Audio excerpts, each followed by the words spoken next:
আর মহাদেব বন্ধুরা, তো সকাল থেকে কোনো আপডেট দিতে পারিনি। সকাল দিকে প্রায় 30 কিলোমিটার জঙ্গল ছিল, সেটা পেরিয়ে গেলাম। তো আমাদের সাথে একটা ঘটনা ঘটে গেছে, কি বলবো আর বলতে পারছি না। এখন আমি একটা পেট্রোলের আশ্রয় নিয়েছি। কিছুক্ষণ আগে যখন আমরা খাবার খেতে গিয়েছিলাম, তখন দেখলাম যে আমার ব্যাগটা ছিঁড়ে গেছে। তো যেখানে ছিঁড়েছে সেখানে আমার একটা মানি ব্যাগ ছিল, আর ডকুমেন্টসগুলো সব কিছুই ছিল। প্রায় 70,000 টাকার মতো ক্যাশ আমি নিয়ে এসেছিলাম এই যাত্রার জন্য। যে লাগবে পার ডে আমাদের খাবার খরচা হচ্ছে 600 টাকা। তো এখন সে ব্যাগটি কোথায় পড়ে গেছে, তো আমরা খোঁজাখুঁজি করলাম, পাইনি ব্যাগটি। তার সাথে ডকুমেন্টসগুলো আছে।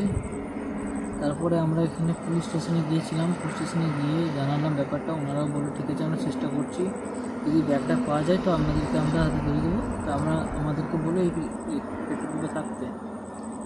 तो अभी मैं कहना चाहूँगा उत्तर प्रदेश के सभी लोगों को, अगर किसी को मेरा पर्स मिले तो मेरा डॉक्यूमेंट्स मुझे लौटा देना। पैसा नहीं दोगे तो फिर भी चलेगा, बट डॉक्यूमेंट्स मुझे देना।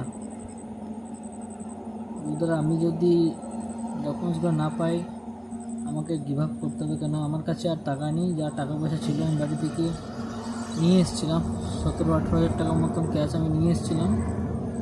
তো সে ব্যাগটি ছিঁড়ে যায় হঠাৎ, সেটা আমি বুঝতে পারিনি কখন পড়ে গেছে ছিঁড়ে। সেখানে একটা মানি ব্যাগ ছিল, প্রায় একটা পাওয়ার ব্যাংক ছিল, সব পড়ে গেছে। এবারে আমরা ধরুন হাঁটতে হাঁটতে এত গাড়ির আওয়াজ, হয়তো কোথাও পড়ে গেছে বা বুঝতে পারিনি বালির কাছে, কী হয়ে গেলো সেটা বলতে পারছি না। তো আপনাদেরকে দেখাচ্ছি ব্যাগটি কীভাবে ছিঁড়ে গেছে।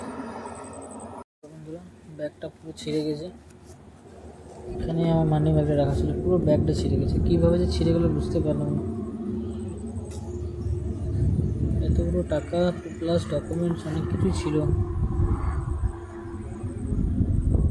এখন কী করবো বুঝতে পারছি না। আমার গিভ আপ করার ছাড়া কোনো আর উপায় নেই। এমন অবস্থা হয়ে পড়লো, কী আর বলবো, কাঁদতেও পর্যন্ত পারছি না। এত দূর এসে প্রায় দুর্গাপুর থেকে 700 কিলোমিটার চলে এসেছি আমরা হেঁটে। এখন এই সময় কী হয়ে গেল বলবো। 17,000 টাকা ক্যাশ নিয়েছিলাম, এই জন্যই আমি যে এইদিকে নাকি অনলাইন হয় না। সত্যি এদিকে অনলাইনে আমরা কোথাও খাবার খেতে পারিনি। যেখানে বলি যে অনলাইন করবো, সেখানে বলেছে না, অনলাইন হবে না, ক্যাশ ছাড়া। এখন আমার মানি ব্যাগের থেকে, টাকা পয়সার থেকে বেশি দরকার আমার ডকুমেন্টসগুলো, যেখানে Aadhaar card, PAN card, voter card, driving licence সব কিছুই আছে। তো সেটা পাওয়া না গেলে অনেক বড় प्रॉब्लम पड़ जाएगा। तो उत्तर प्रदेश के सभी लोगों को मैं बोलना चाहूँगा, अगर मेरी वीडियो आप तक पहुँचे तो प्लीज़, अगर आप लोगों को मिले कभी भी डॉक्यूमेंट्स तो मुझे प्लीज़ कांटेक्ट करना। আর उत्तर प्रदेश পুলিশকে আমরা জানিয়েছিলাম যে হাইওয়ে পেট্রোলিং পুলিশ থেকে। তো ওনারা বলে ঠিক আছে, আপনাদের নাম্বারটা দিয়ে দেন। আমি নাম্বারটা দিয়ে এসেছি, আর কোথায় থাকছেন সেটা বলে তাদেরকে সেটা বলে এলাম। তো এখন দেখা যাক তারা কী করে। আমরা এখন আজকে এখান থেকে আর বেরোচ্ছি না রাত্রে, কালকে দেখছি 3:30 কালকে ওয়েট করবো। যদি কেউ পেয়ে থাকে, ডকুমেন্টগুলো দিয়ে দিতে পারে তাহলে খুবই ভালো হয়। সত্যি বলছি বন্ধুরা, পুরো জার্নির টাকাটা আমি নিয়ে এসেছিলাম। এতদিনকার জার্নি কবে করবো আর বুঝতে পারছি না। এখনও 30 থেকে 35 দিন বাকি, তার মধ্যে এতগুলো টাকা হারিয়ে গেল। বাকি জার্নিটা মনে হয় করতে পারবো না।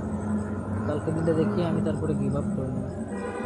কী করবো, মহাদেব টানাই নেই, তার জন্য আর যেতে পারবো না আমাকে। Bye bye, good night.